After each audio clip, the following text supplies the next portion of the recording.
Club foot সমস্যা ছিল। বাচ্চার বয়স এখন কত? 4 মাস। দাঁড়ান। পা কতটা বাঁকা ছিল? প্রচুর বাঁকা ছিল, এরকম বাঁকা ভাঙা ছিল পায়ে। এক পা অনেক বাঁকা ছিল তাই না? এক পা না দুই পা? দুই পা। দেখি দুই পায়ে বাঁকা ছিল। এখন আলহামদুলিল্লাহ পুরোপুরি সোজা। কয়টা প্লাস্টার করছিলাম, এরপর অপারেশন করছিলাম? 6টা প্লাস্টার। 6টা প্লাস্টারের পরে অপারেশন করছিলাম। এই তো আলহামদুলিল্লাহ এখন পা পুরোপুরি সোজা এবং পা ফেলতেছে। বাচ্চা 24 দিন বয়স থেকে আসছিল আমাদের কাছে। এরপর 6টা প্লাস্টার লাগে বা সিভিয়ার ডিফর্মিটি ছিল। হ্যাঁ, একেবারে পুরোটা বাঁকা ছিল। কতটা বাঁকা ছিল ভিতরে? প্রচুর বাঁকা ছিল, একদম বাঁকা ছিল।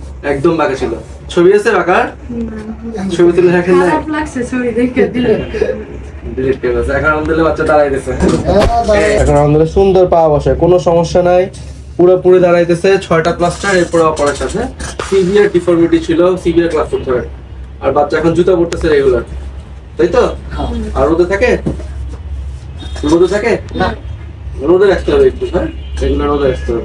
হ্যাঁ, এটা সেটা দিয়ে আর জুতা পরতেছে তাই না?